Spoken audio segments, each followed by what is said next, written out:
over the endless economic verbiage of the past decade, and you would find it replete with the word bubble. In econ speak, it's as delicate a structure as the actual thing, meant to characterize a situation where a particular market, or at worst the entire macroeconomy, is growing at an unsustainable rate that will ultimately see it burst. That outcome has been oft repeated and is never pleasant. I, and others like me, are known for saying that bubbles never deflate, but always burst. It's becoming more obvious that current conditions have given rise to various bubbles, raising concern that there may be more out there and that their bursting may have serious consequences for growth. Will these bubbles, like others before them, blow up? Or is there reason to revisit our bold past assertions? Well, one look at the economic and financial crisis of 2008-2009 would suggest not. Those who made arguments for the sustainability of activities that hindsight reveals were clearly bubbles are still licking their gaping wounds. Rocket-propelled commodity prices, exotic derivatives, mortgage-backed securities, oversold housing markets, and the like proved to be bubbles that nearly brought the world economic and financial system to its knees.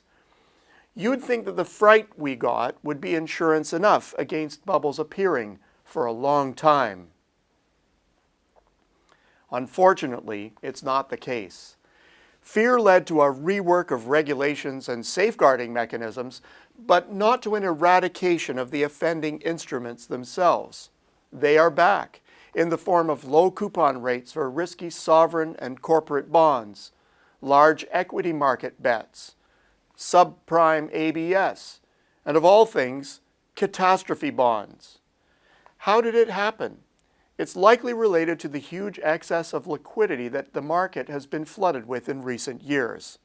With limited demand for these new mountains of cash, they have sought returns in less traditional investment vehicles, many of them higher risk, higher yield instruments. Time alone will reveal the manifold locations where these excess funds have been parked, and we are sure to be surprised when the truth comes out.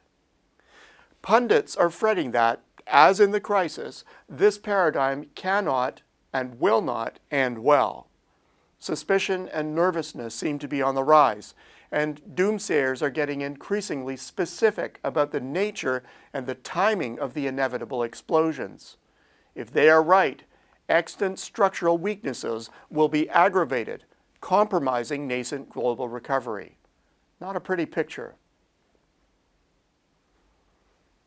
But is it complete? Let's consider the physics of bubbles. They are created as a pocket of air gets trapped under a membrane of fluid. Heat up the air and it expands, stretching the membrane thin. Continue heating the air and the membrane eventually gives way. But for this to work, the air surrounding the bubble needs to be colder than the air in the bubble. Heat up the air on the outside to the same temperature, and what happens?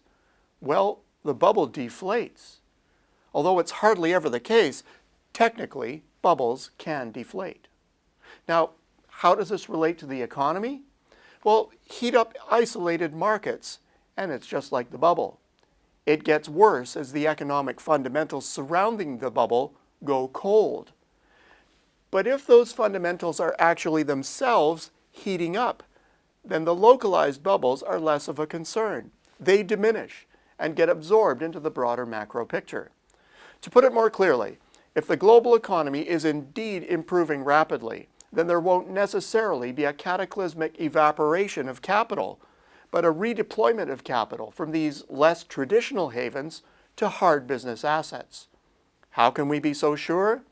Years of underinvestment now have businesses, particularly stateside, running very tight on spare capacity. Growth in demand is exerting increasing pressure on existing assets, creating in some cases very significant pent-up demand for business expansion. We could soon be witnessing a tsunami of new investment worldwide. The bottom line? Don't be too quick to conclude that recent fringe investment activity is a bubble that's about to pop.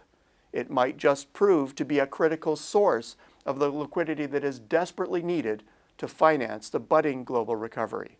Until next week, I'm Peter Hall.